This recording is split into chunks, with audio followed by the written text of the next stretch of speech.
name is Robert Simpson. I'm a Canadian filmmaker and a proud RCAF brat, as we like to call ourselves.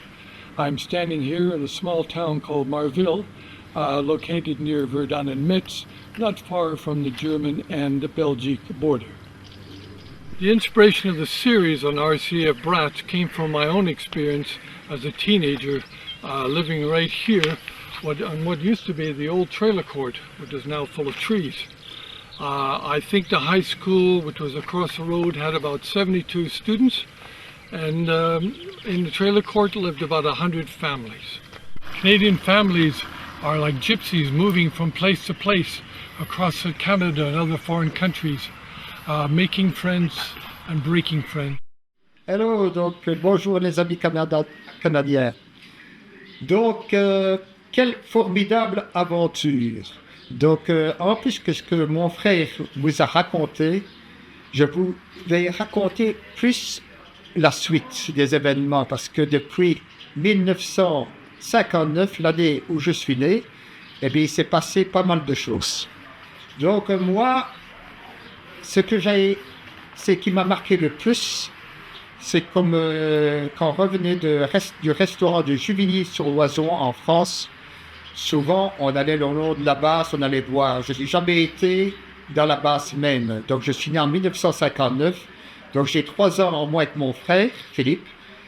Et donc, ce qui m'a marqué le plus, c'est ce qui m'est resté dans la tête et dans le nez, c'était l'odeur du kérosène des sabres en 1963-64. Et puis, bien entendu, tous les avions de transport, les CF-104, que je pouvais regarder le long de la piste, quand on passait le long de la route. Et puis, depuis lors, il y a pas mal de choses qui se sont passées. J'ai rencontré de nombreux Canadiens dans le village de Saint-Marc principalement, et notamment quelques-uns qui venaient 2 ans à l'école primaire à Saint-Marc, et puis qui repartaient, puis qui revenaient. Et ensuite, les années sont passées, et malheureusement, est arrivé 1967, quand vous êtes partis. Donc vous êtes retourné en Allemagne, et nous avons eu une idée avec mon frère, qui récoltait déjà pas mal de documents dans les années 1990 en Allemagne, quand vous étiez à Lahr ou à Baden-Solingen. Donc il a envoyé des lettres pour recevoir de la documentation. Et fin des années 90, nous avons eu dans l'imagination de trouver quelque chose pour se remémorer donc la période canadienne de 1954 et 1967. Et la meilleure chose à faire, c'est d'écrire un livre. Le livre de Marville est le seul existant en Europe. Alors, là, c'était très difficile pour retrouver les documents. Et notamment pour retrouver des documents photographiques et des informations. Et les 2 premières photos, nous les avons eues d'une personne de Virton qui nous a porté 2 photos d'un F-104 qui survolait la base de Marville. Et puis ensuite, que fallait-il faire pour avoir d'autres documents et être informés? Eh bien, nous sommes partis au Canada. Nous sommes partis au Canada en 1998 pour la première fois, et nous avons été accueillis par Brian Costaldine et Hervé Chan. Et là, au musée de l'armée, nous avons pu découvrir dans les archives du Canada, dans les unités photos, quelques photos uniques que nous ne retrouvons actuellement pas sur Internet ou sur Facebook. Des photos uniques qui se trouvent dans le livre, qui pèse 2 kilos, et de la base de Marville. Et donc là, nous étions déjà plus motivés pour écrire un livre. Et au fur et à mesure, nous téléphonions au Canada avec des noms de familles canadiens qui nous revenaient dans la tête. Et si on ne retrouvait pas leur nom au Canada dans les annuaires téléphoniques, nous téléphonions aux États-Unis. C'était la première chose que nous faisions, puisque Internet n'a commencé qu'à la fin 1990. Et puis, finalement, le livre a été écrit. Donc, plus de 1000 exemplaires ont été vendus pour la première édition. Et pour la deuxième édition, on en a fait 600. Il en reste quelques-uns encore à vendre.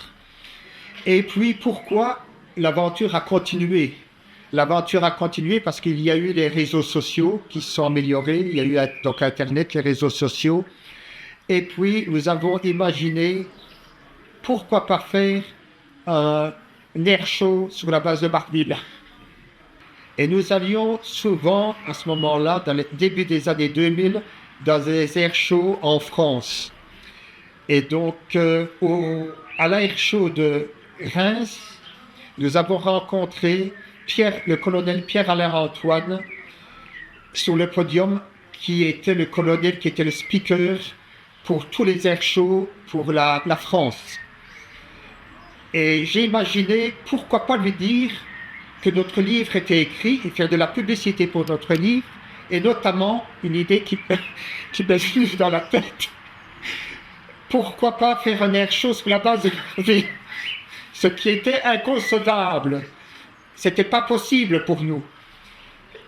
Et l'air show était réussi. Et donc le air show a pu être réalisable. Donc il nous a fallu 1 an pour le réaliser. Donc toutes les semaines, on se rassemblait à Virton, donc au syndicat d'initiative de la ville de Virton, avec Pierre-Alain Antoine, avec M. Biver, le sénateur maire à l'époque du village de Marville. Et avec eux, on a pu réaliser un air show remarquable. Donc, et à mon avis, c'est la dernière fois de voir des avions atterrir sous la base. Et nous avons eu la chance d'avoir 150 Canadiens à notre air show qui ont pu revenir donc à la base de Marville. Mais l'aventure a continué. L'aventure a continué et nous avons imaginé à ce moment-là de faire des repas canadiens. On en a fait plus ou moins plus d'une trentaine et des réunions canadiennes. Donc les réunions canadiennes, on en a fait 6. De 2005 jusqu'en 2022, on en a fait 6. Et dont une qui a été réalisée en grande partie grâce à Aline McCrory, qui avait travaillé avec Brian Castonguin, un pilote de 439 et 441. Et grâce à elle, on a pu réaliser une réunion à Stittsville, tout près d'Ottawa, avec les Wings de Marville, et puis donc les Canadiens de l'art qui ont été en Allemagne à Baden-Solingen. Ensuite, nous avons réalisé la même chose, mais en Europe, donc à Virton, à Florenville, à Marville. Et pourquoi pas, étant donné que c'est quand même assez difficile pour vous de venir en Europe, pourquoi pas réaliser une prochaine réunion de BRAT au Canada, réalisée probablement aux alentours dans la région d'Ottawa. Pourquoi pas, avec tous les Canadiens et les jeunes BRAT de Marville, et de l'art et de Baden-Solingen, quelque part au Canada. Encore une chose, c'est que vous êtes toujours le bienvenu dans la région, et donc de nombreuses personnes, même que je ne connais pas, et que maintenant que je connais, passent encore dans la région et oublient de passer peut-être à Saint-Marc et ne me connaissent pas, mais ils sont toujours les bienvenus de m'avertir par Facebook ou par email. Votre passage, vous êtes toujours les bienvenus. J'ai travaillé, moi, les 50 Sarkozy. Ah oui. J'ai travaillé avec lui. Tout ça m'a été permis grâce au départ de la commune de Marville. Moi, j'étais au départ, si vous voulez, le terrain d'aviation a été construit par l'OTAN, mis à la disposition, bien sûr, de l'OTAN par France. Mais c'est bien c'était prévu que c'était pour le Canada, pour une mission canadienne ici, dans le cadre de ce qu'on appelait la guerre froide, quoi. Je veux dire qu'on est en train de retrouver à l'autre bout de l'Europe, là, en ce moment. Enfin, c'est autre chose. Alors, le fait d'avoir été maire ici m'a ouvert un peu des horizons, et puis, j'ai gravi les échelons jusqu'à député, jusqu'à sénateur, et puis conseiller du président de la République Sarkozy, oui. Et tout ça m'a permis aussi de racheter cette base pour le compte de l'intercommunalité du secteur et de pouvoir bénéficier de terrains qui sont libres, etc. sur lesquels on n'a pas été tous d'accord, hein, parce que moi je voulais plutôt, j'espérais beaucoup avoir une continuité de l'avionique, c'est-à-dire qu'il soit aérien. Hein. Et voilà, et tout ça, je viens en bon français vous raconter ceci, mais en vous précisant que je suis né luxembourgeois, parce que mon père était luxembourgeois, je suis né ici, Claude Biver, c'est mon nom, Biver, mais c'est comme ça. Et puis, j'ai gravi un peu les échelons partout, et puis j'ai fait une carrière politique qui a duré quand même 45 ans, ce qui est pas mal. Je ne désespère pas aller retourner bientôt au Canada, parce que j'y pense. J'ai bien aimé, je suis allé 2 ou 3 fois, mais j'ai vécu des bons moments là-bas. Et vous avez au Canada quand même une vision qui est bien différente de la nôtre, parce que nous, on est petite commune avec petits espaces. Vous avez commune plus vaste, mais dans un espace immense. Immense, hein, voilà. Et je peux me permettre une anecdote, si vous voulez bien. J'ai un jour rencontré des industriels canadiens qui sont venus là, visiter la base, dans le but de s'implanter, de s'installer, une entreprise. Et le soir, ils ont été là une journée. Le soir, je les avais invités, donc ils étaient passés à la mairie, on avait pris une coupe de champagne, hein. On ne boit pas de whisky, ici on boit du champagne. C'est un peu ça. En Belgique, on boit du café, pareil. Hein. Mais alors, toujours est-il que j'avais fait le tour en les emmenant. Nous avons pris l'apéritif en Belgique, nous sommes allés prendre les hors d'œuvre au Luxembourg, nous avons été manger le plat principal en Allemagne, en Sarre, et on est revenu sabler le champagne à la mairie de Marville, et il était 2 heures du matin, quoi, ou quelque chose comme ça, mais on avait quand même fait tout le tour. Alors, les Canadiens, évidemment, ils ne comprenaient pas qu'on avait fait 4 pays en l'espace d'une balade en bagnole, en voiture, et c'est resté un petit peu gravé, on en parle encore maintenant, enfin voilà. C'est ce que je peux vous dire, mais ce que je peux peut-être aussi, c'est répondre à certaines de vos questions, si ça vous intéresse. On avait beaucoup d'intérêt quand même, la France, quand les Canadiens étaient là, parce que il y avait quand même 600 emplois civils. 600 emplois civils, c'était pas rien. Et puis, il est resté il y a eu des mariages, il y a eu des rencontres, il y a eu plein de choses. Ça a aussi rapproché notre petit coin de France un peu obscur, là, en plein disponible rural, quoi. Ça nous a rapproché de la Belgique, du Luxembourg, parce que la Belgique appréciait aussi beaucoup les Canadiens, surtout notre région proche, là, hein, chez vous, là, c'est ça. Et vous notre heure, hein, c'était chaque fois la conversation entre nous, quoi, faut bien le dire. Bien, quand on prend un petit peu certaines habitudes, eh bien, on essaie de s'y référer par la suite.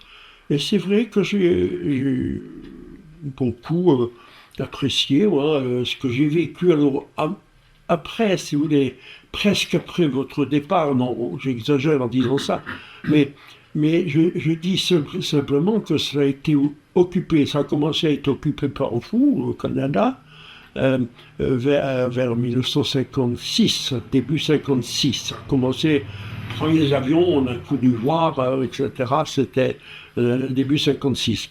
Et moi, début 56, on m'a fait devenir français, parce que mes parents m'avaient demandé une naturalisation avant la guerre de 40, ne l'avaient pas obtenu jusque-là, donc ils n'avaient droit à rien pendant la guerre.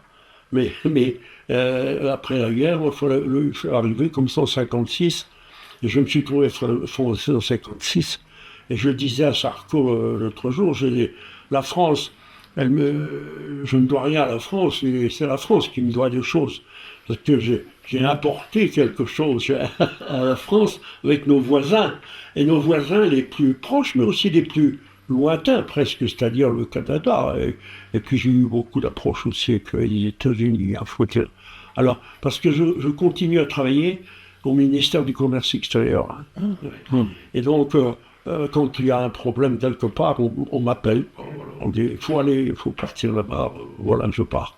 Mais c'est comme ça. Mais depuis le Covid, avec ça, on n'est plus invité, on n'est plus reçu de la même manière parce qu'on a peur du Covid.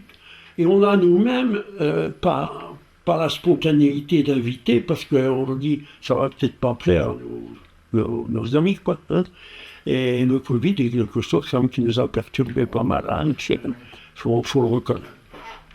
Maintenant, la zone industrielle que nous avons réalisée en tant que commune, là, qui est modeste, modeste, mais on fait quand même, quand j'ai quitté la mairie, parce que j'ai été maire pendant 42 ans, bourgmestre, on dit chez vous, hein, mais j'ai été bourgmestre pendant 42 ans, et quand j'ai quitté, on était 700 personnes à peu près dans ce village, et il y avait 450 emplois. Aujourd'hui, c'est-à-dire 10 ans après, il reste à peine 500 personnes, et là-haut, à la zone industrielle, il y a 150 personnes peut-être 200, et dont l'unité assez extraordinaire, c'est que nous fabriquons à Madrid, à l'entrée, hein, ex-Musonic, hein, vous avez connu, qui s'appelle maintenant Aredis, eh bien, nous fabriquons la tête chercheuse, dans son intégralité, la tête chercheuse de l'Exocet français, qui a fait ses expériences au Malouine. J'ai eu pendant 2 ans, 3 ans, un conseiller personnel qui avait une société quoi, de contact industriel, etc. Et aérien en plus, avec un Belgique, c'est de Corse, que vous avez connu également. Et j'ai fait le tour un peu des grandes compagnies aériennes, parce que on avait des possibilités d'intervenir non pas pour remplacer le Luxembourg ou Charles de Gaulle, là, voici. L'aventure pour moi a commencé en 2014, je suis donc maire de Longuyon. J'ai connu la résidence canadienne précédemment pendant 15 ans parce que j'y étais président syndic de la copropriété. Nous avons aujourd'hui à Longuyon 1 millier d'habitants dans 418 logements qui ont été toujours entretenus par les propriétaires puisque ce sont des logements exemplaires pour l'époque.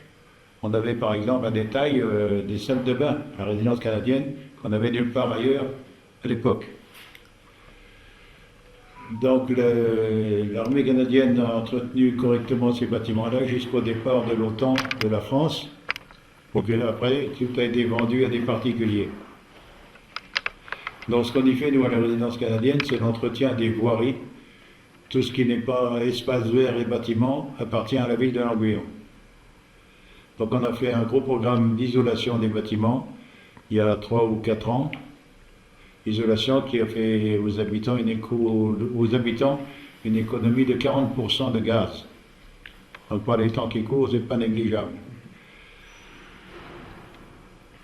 Bon, ça mis à part, on fait toujours des fêtes. Longuyon, la résidence canadienne est un quartier de Longuyon, un quartier comme un autre, je dirais, sauf peut-être un peu sentimentalement, c'est un peu différent parce que je l'ai connu depuis longtemps, j'y ai habité. Tout le monde apprécie, je pense, les logements des Canadiens. Et tout le monde connaît ici, quand on vient à Longuyon, on sait où est la résidence canadienne, tout le monde connaît. Autrement, au niveau de l'histoire, je ne vais pas vous parler de l'histoire à partir de l'armée canadienne, puisque je ne l'ai pas connue. Mais je crois qu'il y a de nombreux souvenirs.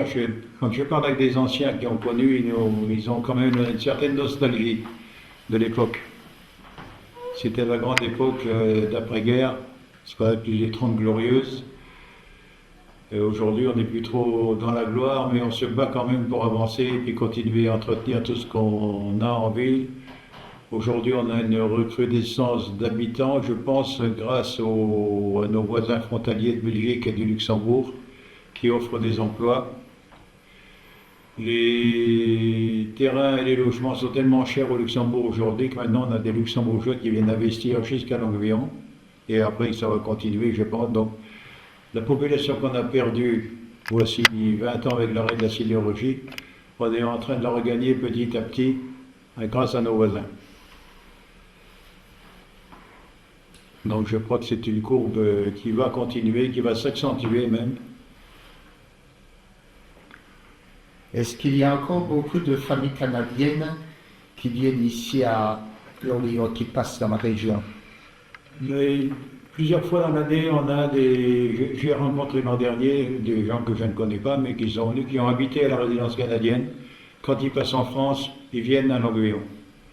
Ça fait toujours plaisir et je vois qu'ils sont satisfaits de voir que leur ancienne habitation est toujours occupée par quelqu'un d'autre et toujours en état. Il y a un projet aujourd'hui à la résidence canadienne, par exemple, d'installer une chaufferie biomasse. Ce qu'on souhaiterait aux Canadiens, c'est se passer du gaz et chauffer avec des plaquettes de bois qui viennent de la forêt locale. Donc ça, c'est l'avenir. Il y a un autre projet de panneaux photovoltaïques sur les toitures de la résidence canadienne. On a quand même beaucoup de surfaces de toiture qui ne produisent rien. C'était fait comme ça jusqu'à présent. Aujourd'hui, on est capable de produire de l'électricité à partir de nos toitures. Donc on a plusieurs projets en cours, et spécialement à la résidence canadienne. Et donc au niveau du totem ou des pellicules, il y a encore des personnes qui viennent se photographier juste en face? Le totem attire toujours, puisque c'est le seul en France. C'est un souvenir, le totem d'origine, disons, a été remplacé par un totem en résine, beaucoup plus solide. J'ai aujourd'hui 2 demandes pour le repeindre. Bonjour, je m'appelle François Culot, je suis le maire de la commune de Virton. C'est une commune belge, mais on dit monsieur le maire au lieu de monsieur le bourgmestre parce que nous avons été français sous Napoléon et que nous sommes très fiers de cette période-là. Alors, je me souviens personnellement très bien du passage des Canadiens à Virton. Ce fut une époque exceptionnelle pour nous, dont nous avons gardé un souvenir intact et magnifique. Vous étiez là dans les années 60 et la ville a profité de votre présence d'une manière formidable. Nous étions riches de votre présence parce que les Virtonnais, donc les habitants de ma ville de Virton, aménageaient leur maison pour vous loger. Ils logeaient eux-mêmes dans les caves. Comme ça, vous louiez la maison et le prêt hypothécaire était payé par votre loyer. Nous avons profité de votre présence au niveau commercial, au niveau culturel et au niveau amusement. Au niveau commercial, dans tous les magasins de notre petite ville qui faisait 3500, 4000 habitants, dans tous les magasins, chacun pouvait payer son pain ou ses achats avec des francs belges, des francs français ou en dollars directement. Et donc, dans chaque commerce, on payait avec les 3 monnaies nationales. Ça, c'était économiquement très intéressant pour nous parce que les dollars américains ou les dollars canadiens arrivaient chez nous et tout le monde pouvait en profiter. Au niveau culturel, j'ai des petites anecdotes. Vous nous avez amené une mentalité d'ouverture, en ce sens que vous aviez vos immenses véhicules à côté de nos petits véhicules belges et vous preniez votre voiture le soir pour aller jusqu'à Cologne à 200 ou 250 km d'ici pour aller voir un film au cinéma, ce que pour nous c'était inimaginable. Ça, c'est les anecdotes. Et nous avions également un café dans le village de Saint-Marc, qui est de la commune de Virton. Nous avions un café, le Central, qui ne désemplissait pas du vendredi soir au lundi matin. Il ne fermait pas du vendredi au lundi matin et il était le plus gros débit de boissons de toute la partie sud de la Belgique grâce aux Canadiens qui mangeaient là les hot dogs et qui buvaient de la bière toute la journée et toute la nuit. Voilà, ce sont des petites anecdotes dont je me souviens. Je me souviens également très bien des mariages qui ont eu lieu entre les Canadiens et les Belges. Et donc des Canadiens sont restés ici, des Belges sont partis chez vous. Et maintenant, ce sont les enfants et les petits-enfants qui reviennent voir les endroits où leurs ancêtres avaient sévi. Je me souviens par contre très bien qu'après que De Gaulle, le président français, ait quitté l'OTAN, vous avez dû fermer la base de Marville et tous les Canadiens de Virton sont repartis ailleurs. Un moment d'émotion terrible que nous avons vécu en 1967. Et je me souviens parfaitement que vous avez débarqué chez nous avec des Indiens, avec les cornemuses, et que vous nous avez offert un totem qui est toujours dans le parc communal et qui est l'emblème de la ville de Virton. Alors, nos amis canadiens, merci à vous pour tout ce que vous nous avez apporté au niveau économique et culturel, et vous êtes les bienvenus chez nous. Venez nous rendre visite, vous serez parfaitement accueillis. In 1938, before the war, my parents had this coffee, so I kept it with my sister until the Canadian came, but we stayed longer. When the base started in 1954 until 67, yeah. So we had this place here called Café Central. Yeah. Okay. Okay, we start to make hot dogs, good brown fruit sausages, but no ketchup, no relish. And we had the ketchup and the relish from the base because we didn't have any in Belgium. So we had a good business with hot dog too, and box music too. Why did the Canadians come here? Why? Hot dogs and Everything. The honesty, always the right change on the table. We never accept a tip. And they used to trade the change in we had lights there with windows. They used to throw the tips there. Yeah. thanks. Phil. The toilet here was blocked, the washroom. Oh, So I had to break the sidewalk outside with a friend or two. Was refueling, you know. So I break the pipe outside and I find a wallet. Was that thick. Belongs to P.D. White, an Indian fellow. oh, He went to the toilet and he lost his wallet. His money was $160 about $60 in the pipe. And I find it with full of dust, you know. He was here 2-3 times a week. PD wasn't married. okay. He was LEC, single fella on the base. And was an engineer. And I gave him back. Hey, I got your wallet with all your money. You got it. A week after or two. And he got so happy. Sure to have money back and all his papers. And I think that's how the start, you know, a reputation. You know what I mean by reputation? Yes. You know. Of honesty. Yeah. Okay. Allez. Santé la bière belge. Mark Roy was photographer. Uh-huh. Dans les arbres, hein, oui. Sabre. I still got those from Petrasco, Pete Petrasco. Right. C8, Hein? C8, 700, 700 445, Ouais. Lequel, ça? 445. le Pat McElroy. Mark Roy. Ouais, il habitait à la Villette. But, you know, it's an old story, good story, but Yeah. it's past, c'est fini, it's now there. Right. Beaucoup. Right. I remember we had about every year for Christmas and New Year's, we had about, my wife and I, 20, 30 cards, Christmas cards. Right. Et puis, it went down and down and down. Now, maintenant, we only got 2 or 3. Ah, yeah. They're like, c'est la vie. Ils sont tous morts. C'est smart. So I hope I'm going to pass on a newspaper, Canadian newspaper, no?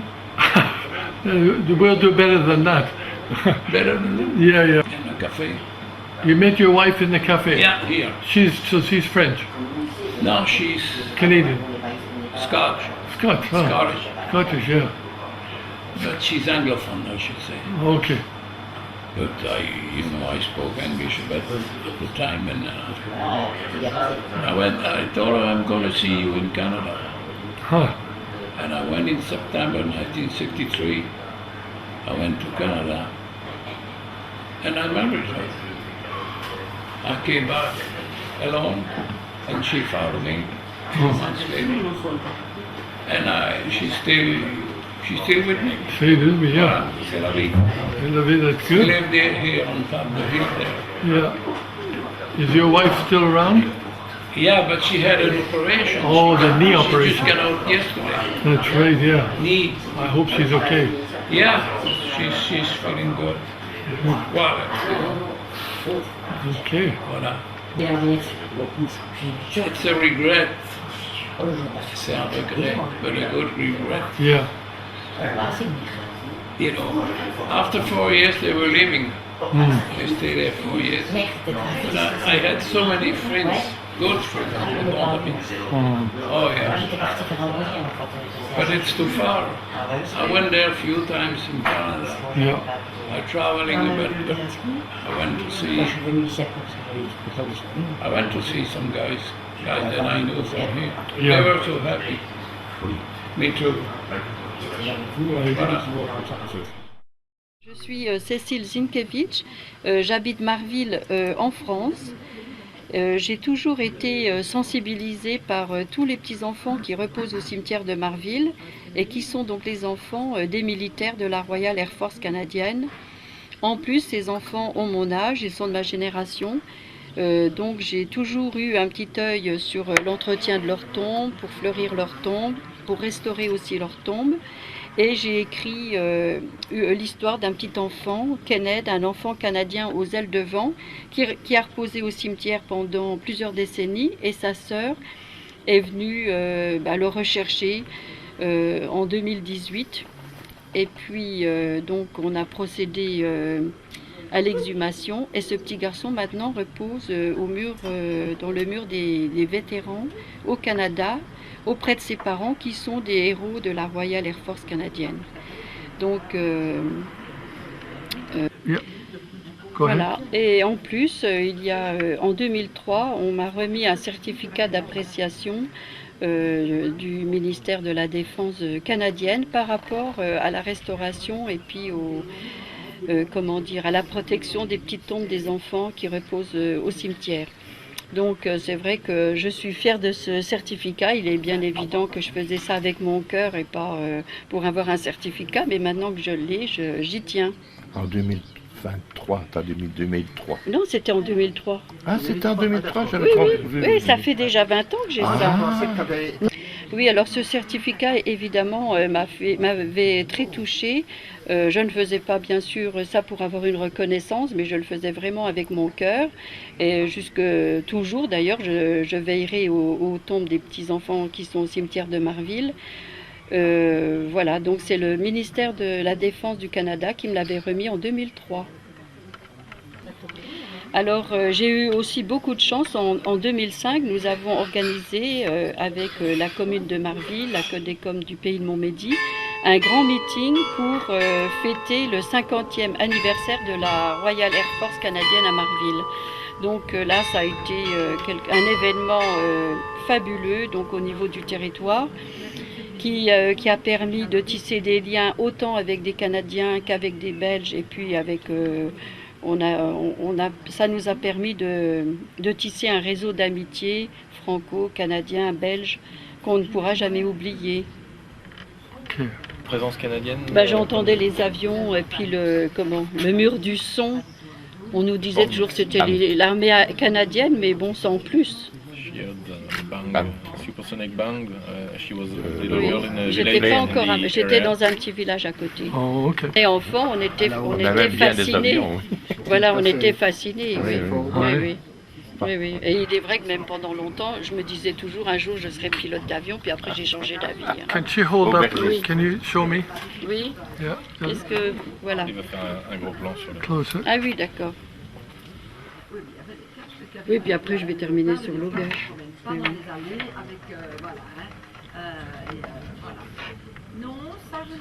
Alors finalement, j'ai tout de même beaucoup de chance parce que donc je suis propriétaire de l'auberge de Marville, située juste près de l'église, et régulièrement, eh bien, j'accueille des familles de Canadiens. Maintenant, c'est souvent les petits-enfants qui viennent sur le chemin du souvenir de leur grand-père. Et donc, bien évidemment, je me fais toujours un grand plaisir de les accueillir. Et souvent, ils repartent avec un petit souvenir de Marville parce que ça me fait tellement plaisir de les voir arriver à Marville, tout simplement parce que leur grand-père, leur père étaient là pour nous protéger pendant la guerre froide. Merci beaucoup. Bonjour, je m'appelle Albert Seret.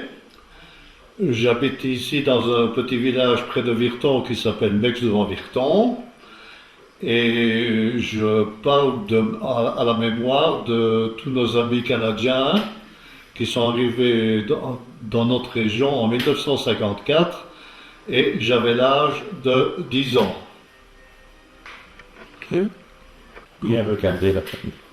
Voilà, donc j'ai connu donc les militaires canadiens qui étaient basés à Marville, donc à l'âge de 10 ans, jusqu'à l'âge de 20 ans, date à laquelle ils sont repartis de France. Pour mémoire, j'ai la mémoire d'avoir connu beaucoup de militaires canadiens qui habitaient Virton et Saint-Marc, et dont 7 ménages habitaient dans notre famille. Nous avions 7 logements équipés pour loger donc les familles militaires canadiennes. Donc les familles canadiennes habitaient d'une part chez mes parents à moi qui avaient réservé là une partie de leur logement pour un ménage. Une autre maison était louée aussi à un autre ménage. Et j'avais un frère aussi qui lui tenait une station-service mécanicien automobile, qui avait chez lui et vivait avec lui un ménage canadien, qui lui-même avait construit 5 chalets en bois pour loger les autres familles, ce qui représentait donc cette famille canadienne dans notre famille. Okay. Eh bien donc, les logements, dont les chalets, étaient dans la commune de Saint-Marc, exactement à la rue de Dampicourt, la rue de Dampicourt était au croisement des chemins qui allaient soit vers Virton ou vers Saint-Marc-Centre. Nous étions vraiment à l'extrémité du village de Saint-Marc, croisement qui repartait dans toutes les directions. C'était un point central de pouvoir aller un peu partout autour des autres villes. Hey. Cool. Donc en mémoire des histoires que je retiens, mémoire par exemple, voilà, étant jeune, à une douzaine d'années, avec quelqu'un de ma famille, j'ai pu aller voir à Marville, donc sur la base, les premiers matchs de hockey sur glace, qu'on ne connaissait pas. On ne connaissait pas ça, c'était une première pour nous, et surtout étant jeune, de voir des équipes qui réalisent des matchs avec une balle sur la glace. De là, on a connu aussi... ces soldats nous ont apporté quand même pas mal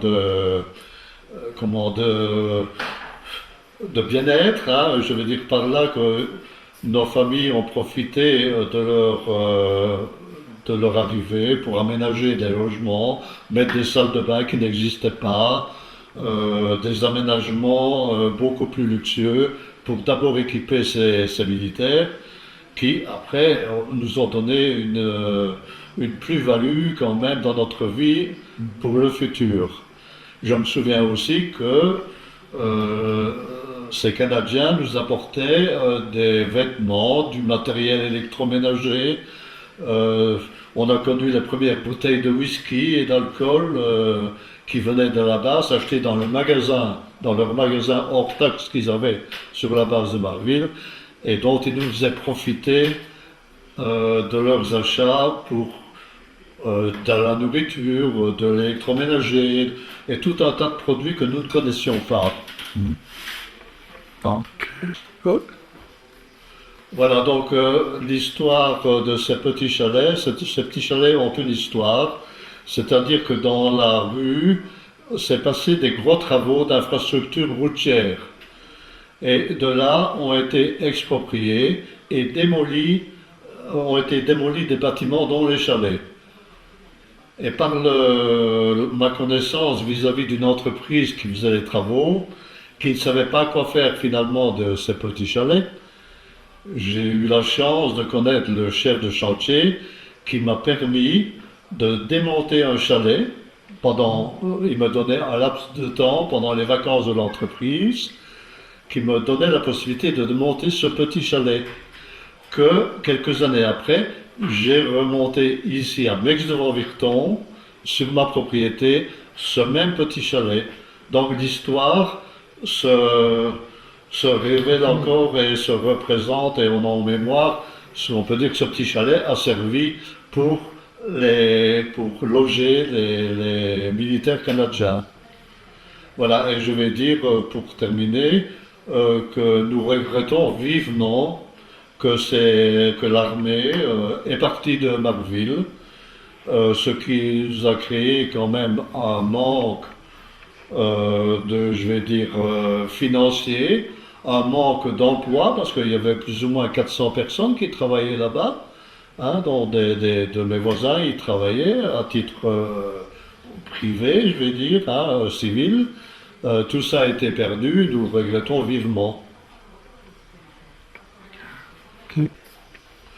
Donc, en conclusion, maintenant je suis âgé, j'arrive près des 80 ans, et je peux affirmer maintenant que nous serions heureux de revoir, et vraiment heureux de revoir des enfants ou des petits-enfants de personnes qui ont pu loger chez nous à l'époque de 1955.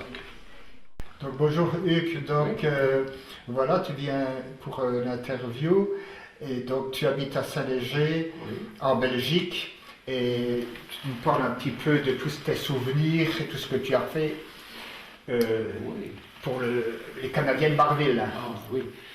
Ben, il y a plusieurs familles qui ont habité Saint-Léger, évidemment moins qu'à Saint-Marc ici, et alors mes parents connaissaient bien la famille Loisel qui habitait à Saint-Léger et ils m'en ont souvent parlé. Et puis voilà, c'est resté pendant plusieurs années comme ça. Je m'intéressais un peu à l'aviation et lorsque j'ai vu un article dans une petite revue locale de Cleton que Pierre et Philippe avaient déjà publié un article et je me suis souvenu de cette période-là justement des Canadiens et je connaissais du collège Pierre et Philippe.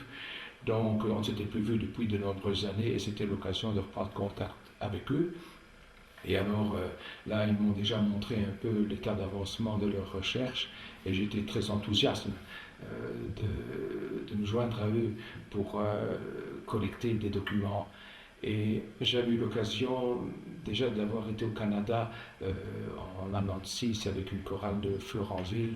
Et alors, je leur ai proposé, et si on allait au Canada collecter toutes les informations, hein, et alors de là, le projet a commencé à se mettre en route et on a Et je pense que c'était en 1998, je crois, qu'on avait été au Canada, donc on avait pris des contacts déjà avec des anciens de Marville et aussi avec des centres d'archives. Et le premier voyage qu'on a fait nous a permis de rencontrer déjà tous ces gens, mais nous n'avions pas collecté suffisamment d'informations à l'époque. Nous sommes revenus un petit peu, je ne vais pas dire déçus, mais on aurait espéré avoir plus. Et on a continué nos recherches et on a renouvelé l'expérience l'année suivante. Cette fois, au lieu d'aller à la côte est, on était à la côte ouest, donc à Vancouver. Et là, c'était beaucoup plus profitable. On a vraiment récolté beaucoup d'informations et c'était l'occasion de découvrir vraiment ce grand pays qui est beaucoup plus grand que la Belgique. Et alors là, on a été même à des meetings aériens à Cold Lake à l'époque. Et là, on avait vraiment beaucoup d'informations quand nous sommes revenus. Et alors là, le projet du livre s'est vraiment concrétisé. Et le livre est sorti en 2004. Donc les recherches ont duré quand même 6-7 ans. C'était long, il y a eu des multiples contacts. Voilà, en tout cas, on était très très contents d'avoir écrit un livre. Évidemment, nous étions très enthousiastes à l'époque, mais nous étions que des amateurs. Mais il n'y avait pas de livre à l'époque qui avait été écrit sur la base de Marville. Donc c'était vraiment une très belle expérience. Je n'ai rien préparé. Voilà, et on a bien fait de faire cette recherche à cette époque parce qu'il y avait encore plusieurs membres de la RCAF qui étaient encore vivants, notamment les colonels qui ont dirigé la base. On a eu la chance de rencontrer M. Hall et aussi M. Christie, qui était le dernier colonel de la base. Et on était invités chez lui et ils nous ont montré toutes les archives photographiques qu'ils avaient conservées et on en a profité pour faire des copies avec l'appareil photo au-dessus. C'était un peu amateur comme ça, mais on a quand même pu avoir accès à tous ces magnifiques documents que nous n'avions pas trouvés dans les centres d'archives officiels de la RCAF. C'est surtout dans les archives privées de pilotes qu'on a pu collecter toutes ces informations.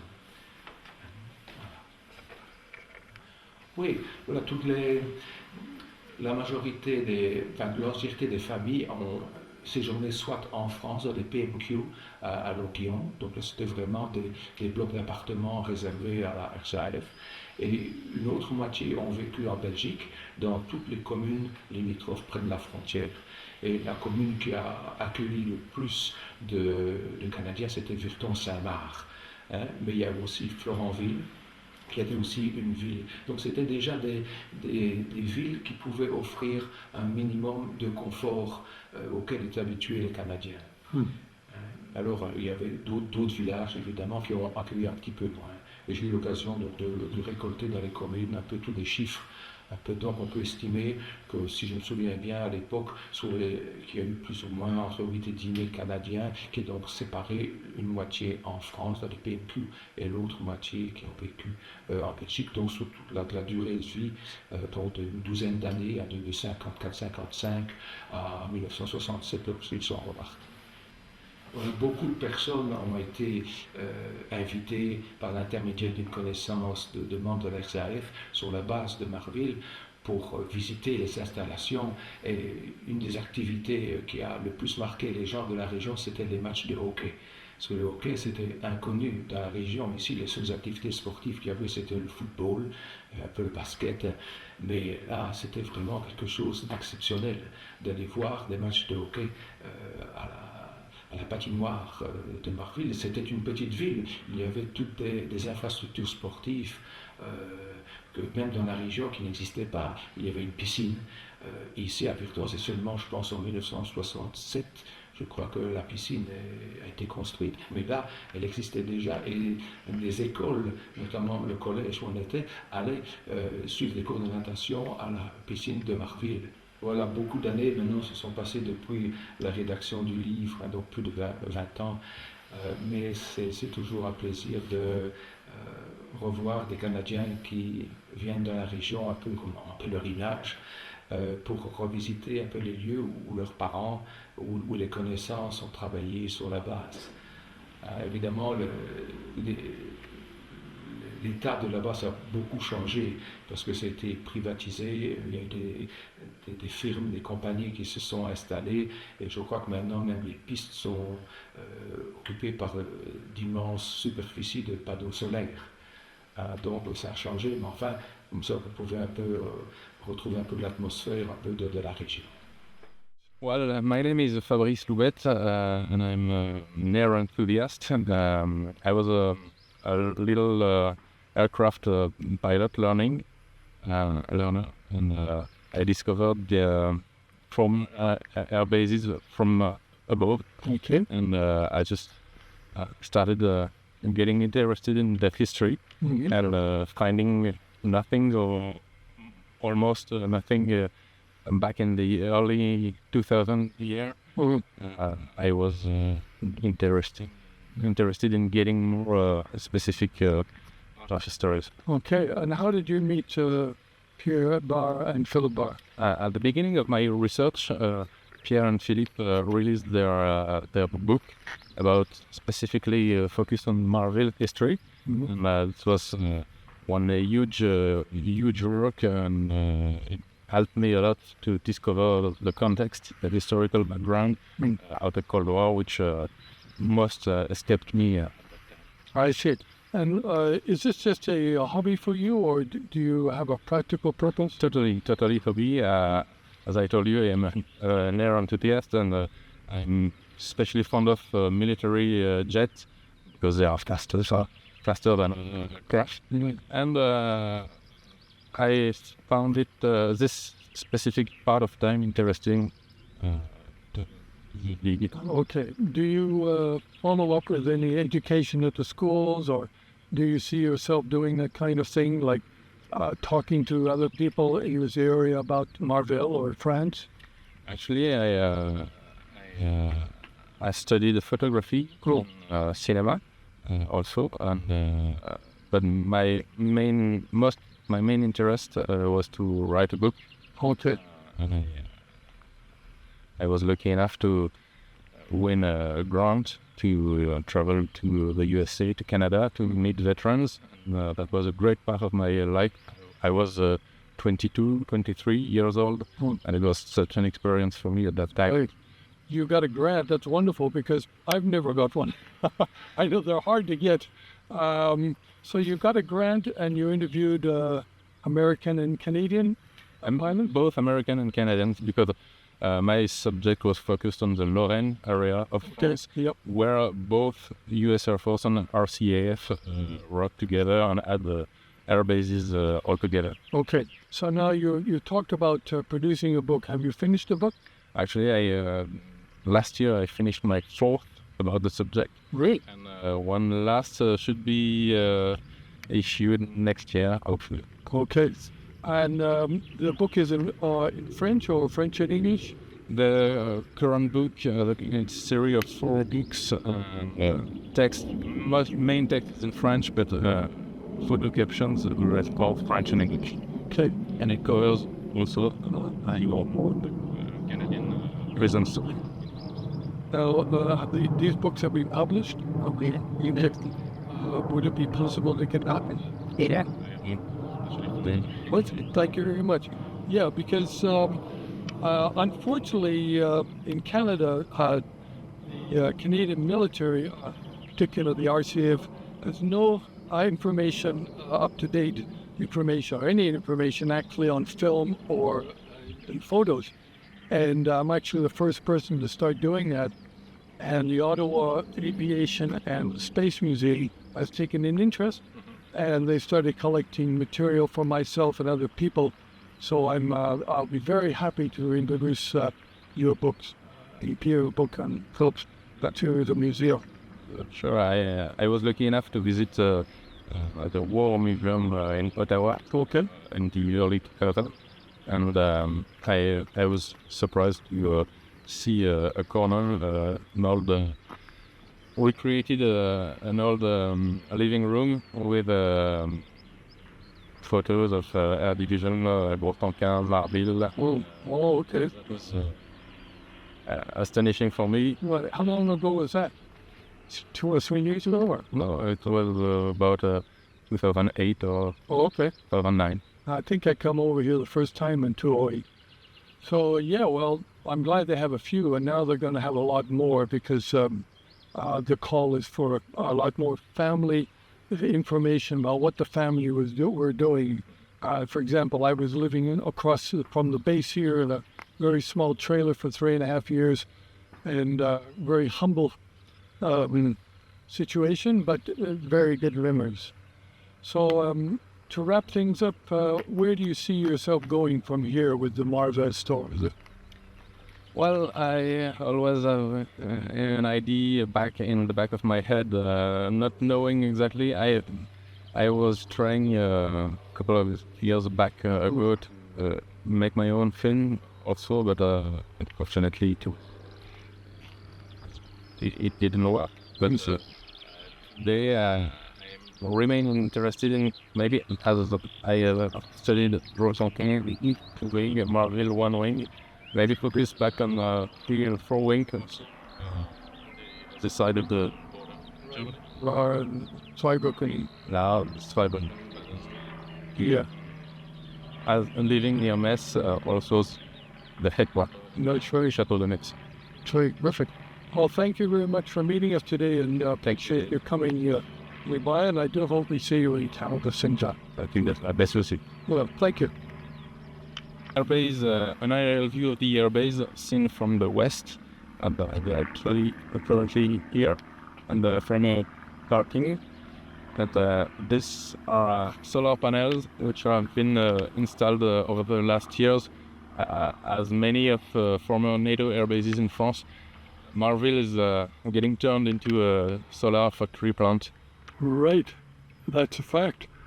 The entire runway has become a solar runway. As you see, the runway and taxiway are getting preserved. Oh, I see, yeah. The other dispersal and areas are getting covered with solar panels. So maybe in the future, right to the back, they'll be covered? Apparently, yes, according to the maps and the programs I've seen. Okay. This Shutterstock shows the house base covered, but the wall base will be covered. I see. And where does the power go to? This is it joined the electric system to feed the areas and provide the French and mostly French customers. Right. Bonjour, je m'appelle Daniel Vaudois. J'ai été facteur dans les rues où les Canadiens habitaient au haut de Saint-Marc. Le souvenir que j'ai des Canadiens, c'est la patinoire de Marville, où tous les vendredis soirs, il y avait des matchs tous les 15 jours, des joueurs hocketteurs, champions d'Europe à ce moment-là, qui attiraient entre 5 et 6 000 personnes de coin. C'est le Canadien qui habitait à côté de chez mes parents, un certain monsieur Chrétien, qui nous conduisait là-bas et qui nous réservait les places. Et je me rappelle qu'un joueur de hockey habitait Saint-Marc, je pense à la rue Grange. Il était le gardien de but de l'équipe de hockey sur glace de Marville. On est toujours content de revoir des Canadiens ou des enfants des Canadiens pour leur raconter un peu ce que leurs parents ont réalisé dans le coin, ici question sport, parce qu'il y avait aussi une piscine de natation. Je m'appelle Monsieur Venter, donc j'habite à Saint-Marc et disons que du temps des Canadiens, ma mère tenait un magasin d'alimentation où les différents Canadiens de la rue venaient acheter certaines choses. Et je me rappelle bien, c'est l'hiver, quand il y avait de la neige et du verglas sur la grande route qui monte assez fortement, il y avait les Canadiens qui faisaient le tour des maisons pour venir chercher des cendres, des fourneaux, pour pouvoir mettre sur la route, pour pouvoir aller travailler à Marville. Ça, je me rappelle très bien. J'étais aussi donc à Saint-Marc avec ma sœur et on était babysitter pour des Canadiens dans le fond de Saint-Marc. Et à côté de chez nous, il y avait une famille canadienne-française, je pense, et elle me donnait des cours d'anglais parce que j'avais du mal. Et cette femme-là, elle attendait des enfants. Elle a eu 2 jumelles qui maintenant doivent avoir 50, 60 ans. Et on ne les a jamais revus, c'était monsieur et madame Vaillancourt, mais on n'a jamais eu de nouvelles, on n'a jamais su les retrouver. Mais vous êtes toujours, donc, amis canadiens, vous êtes toujours bienvenus dans la région, où on a eu de bons souvenirs quand vous étiez parmi nous, il y a quelques années quand même. Hello, Canada. My name is Serge. I was in the base of Marville, and I was a firefighter, and I've been there from 1965 to 1967, till the gold threw us out, and then I went to Germany. In Germany, I came back to Marville, I closed the base, and then I went back to Germany. And then after that, I was back, returned to Canada with my wife, which is Belgian wife. What? In 1965, the summer of 1965, I met my wife, Anita, in Florenville, which is not far from here, and we met at the Cavalcade, which is a kind of, I don't know how to say that in English, but that's where I met her, and then she became my wife about 6 months later. It didn't take long because she was quite appetizing. Okay. So you got married in Florenville. In Florenville. And then after that one, naturally, we went, we lived in Florenville, like I said, till the gold threw us out in 1967. Okay. And that's about the size of it. Okay. Then after that, it was Germany. Out. Okay. I had once a crash in Marville. It was a 104. It took off, flame out, and it landed in the cemetery in Marville.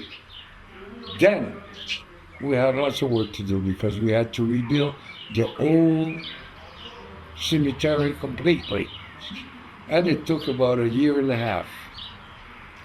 Maybe I don't know how to say that, but the government didn't talk about that, but it did happen. I was there. So finally, I loved when I was in the Air Force, and if I had to start my life again, I think I'd do the same thing. I really loved it. Right. Thank you. I joined the Air Force because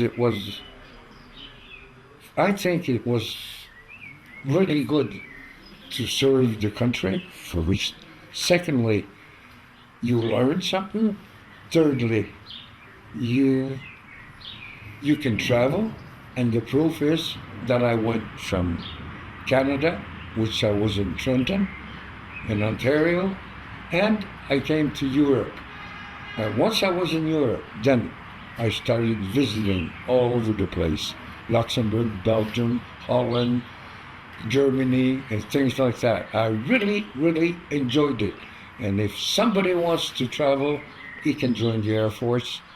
I think it's wonderful. Thank you. Voilà, je suis arrivé sur le terme de la base de Marville un jour que j'étais à la recherche de pouvoir faire mes passions du LM, et c'est par le biais des amis que j'ai pu me rendre compte qu'il y avait une grande histoire sur la base de Marville, dont je fais toujours partie, parce que tous mes week-ends, je vais de temps en temps, quand il fait beau, faire des petits vols au-dessus de Marville, et dans toute la zone de Marville. Et voilà comment j'ai connu un peu toute l'histoire de Marville. Je suis pilote à Marville et je passe tous mes loisirs donc autour de la base. Et j'ai appris par de nombreux amis qu'il y a toute une histoire sur la base. Donc dans les villages aussi, il y a eu des Canadiens qui allaient au restaurant en bas dans tout le village. Disons que ça s'étendait jusqu'à Châtillon, Virton. Et voilà, quoi, c'est tout ce que je peux savoir sur la base de Marville. Et Tom Sellers, pilote de F-104, qui m'ont apporté beaucoup de photos. Le colonel les a redemandées à Ottawa pour me faire plaisir. Et puis, comme je suis encadreur, je n'ai pas été très loin pour les décorer, hein, les photos.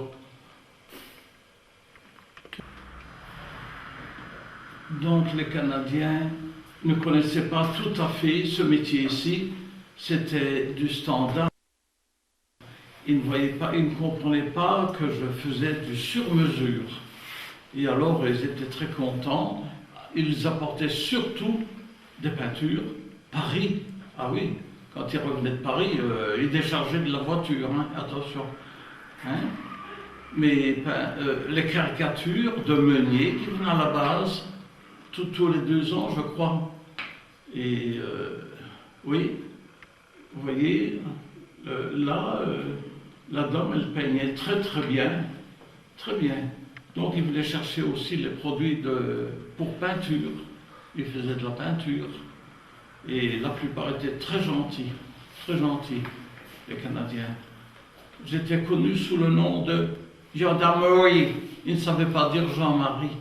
Non, alors gendarmerie, parce que c'est le premier mot qu'ils apprenaient en venant ici, hein, pour s'ils se faisaient voler. Alors, vous dites gendarmerie, hein? Ah oui, oui, comme gendarmerie, hein? Oui, oui, ça va, Connie, ça va.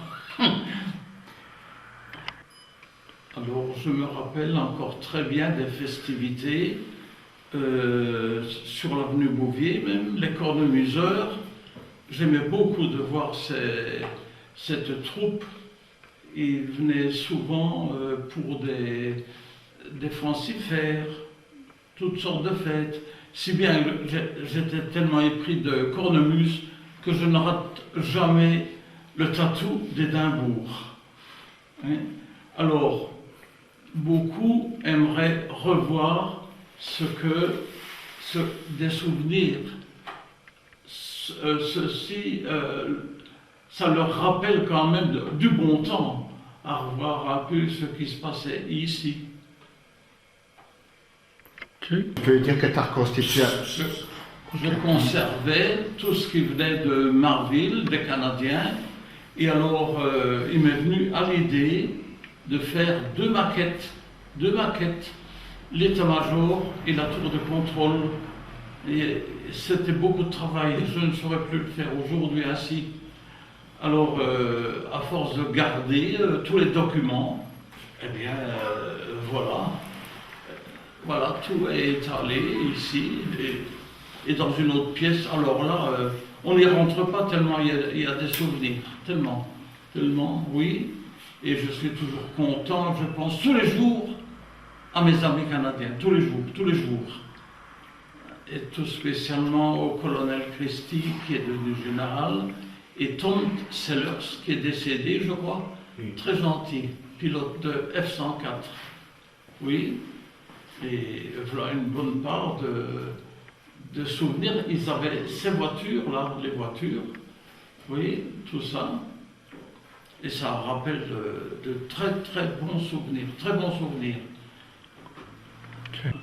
Et nous avons été très heureux d'assister au meeting aérien en 2005. Il y a eu de bonnes retrouvailles et le meeting était magnifique grâce à nos amis ici, et au colonel Antoine. Et les Canadiens ne rataient jamais de venir faire un tour, voir un peu les souvenirs. Ça leur faisait quand même grand plaisir de se retrouver dans cette ambiance-là. Oui. Donc, et pour la journée du 5 septembre 2005, j'avais fait une vitrine avec, oh là, les Canadiens ont été très contents de l'avoir, cette vitrine-là. Et c'était pour eux des souvenirs qu'ils ne pensaient jamais retrouver. Ils étaient très contents, donc, et c'était une très belle journée, sur la base même de Marville, hein. Oui, et le meeting était magnifique. Bonjour à nos amis canadiens et amies canadiennes, je suis Philippe Barre, j'habite à Saint-Marc et j'habitais à la rue de la Station à Saint-Marc où il y avait de nombreuses familles canadiennes. Dès l'âge de 12 ans, je me rappelle de jouer avec un petit gamin qui s'appelait, comme moi, Philippe, et un plus grand qui s'appelait Bertrand, qui venait jouer avec nos jouets. Je me rappelle bien aussi de monsieur et de la famille Perry, monsieur Perry qui venait à Saint-Marc avec la camionnette de la police de Marville. Et monsieur Perry nous avait montré ses collections de timbres et des pièces de monnaie. Monsieur Perry, il avait 3 enfants, il y avait Scott, il y avait Cathy et Cheryl qui jouaient avec nous tous les mercredis après-midi. Je me rappelle encore de la famille Florine, de Gérard, Gordy, Debbie, Barbara, Patricia, avec lesquels on jouait à la musique. On faisait de la musique, on jouait à la radio. Et on jouait aussi dans les prés de Saint-Marc au Congo. Nous avions aussi beaucoup de Canadiens qui étaient dans nos écoles, notamment à l'école gardienne.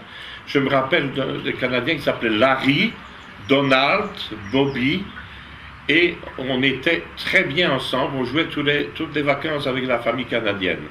Donc, je me rappelle bien tous les défilés de cornemuse. La première fois que j'ai vu les défilés de cornemuse, j'ai été tout petit, 3 ou 4 ans, au collège Saint-Joseph à Virton. J'étais avec ma tante et on a vu défiler pour la première fois avec le tambour-major le groupement des cornemuses Palpe Band de Marville. Alors aussi, bien sûr, qu'est-ce qu'on entendait au-dessus de nos têtes? Les avions. Et le père Barre, notre père, disait « ce sont les Canadiens de Marville qui pilotent les avions ». Et je me rappelle de la toute première fois que je suis allé voir la base, j'avais 4 ans. On passait à Montmédy, Iré-le-Sec, et ensuite on arrivait à la Patte d'Oie, près de la base de Marville. Le premier avion que j'ai vu, c'est un Comet. Ensuite des CF-100 au dispersable du 445e Squadron. Je me rappelle aussi d'avoir vu la tour de contrôle, c'était la première fois que je voyais la base de Marville, et le radar, ainsi que les avions Northstar. Quelques temps après, nous sommes repassés à la base, c'est la première fois que j'ai vu les sabres du 439 et du 441, ainsi que le Yukon, et on voyait aussi, je me rappelle aussi, un jour, quand les F-104 sont arrivés, on allait au restaurant Saint-Laurent, il y avait plein de F-104 Starfighter au dispersable le long de la route Montmédy-Longwy. Je me rappelle aussi d'avoir été à Juvigny-sur-Loison, souper le soir, et tout le long du souper, on entendait passer des F-104, et on est repassé après, le long de la base, ce soir, tous les hangars étaient éliminés, et on voyait les F-104 atterrir. C'était en septembre 65, si j'ai bonne mémoire. Je me rappelle également d'avoir vu en 62 alors, en septembre 62, j'étais chez mon grand-père à la rue Jean-François Grange avec ma tante. On a vu au moins 6 F-100 passer à basse altitude au-dessus de la maison. Je me rappelle aussi un jour d'ascension, on était passé à la base de Marville. Il y avait un T-33 qui faisait des touch and go sur la piste, un Expeditor, et il y avait un F-104 qui était prêt à décoller avec le cockpit ouvert. Et lorsque nous sommes arrivés à Longuillon, on a entendu les F-104 passer à basse altitude au-dessus de la ville. À côté de Saint-Marc, à la tour, il y avait un aérodrome qui s'appelait les ailes luxembourgeoises. Et chaque année, tous les 2 ans, ils organisaient un air show. Souvent, les avions de Marville, les pilotes de Marville venaient faire des démonstrations acrobatiques au-dessus de la tour, notamment en sabre et en F-104. Et je me rappelle toujours la patrouille des Diables Rouges belges qui sont passés, et ils avaient été, les Fougas Magistères Rouges, ils avaient été se ravitailler à la base de Marville. Bien, alors je dis, les Canadiens m'ont donné un bon souvenir, et je me rappelle toujours bien, ils sont toujours bienvenus à Saint-Marc, et c'est toujours avec plaisir que je les recevrai, et que nous pourrions faire des bons repas ensemble. Vous êtes toujours bienvenus en Gaume, dans notre région, et c'est avec plaisir que nous irions boire un bon Orval à l'abbaye d'Orval, à Florenville, Virton, Saint-Marc, et toute la région du Grand-Duché, la France, Verdun, Aviotte, et toute la région de Virton-Saint-Marc, Bouillon, le château de Bouillon, et les ruines de l'abbaye d'Orval. Bonne continuation à tous nos amis canadiens, vous êtes toujours bienvenus.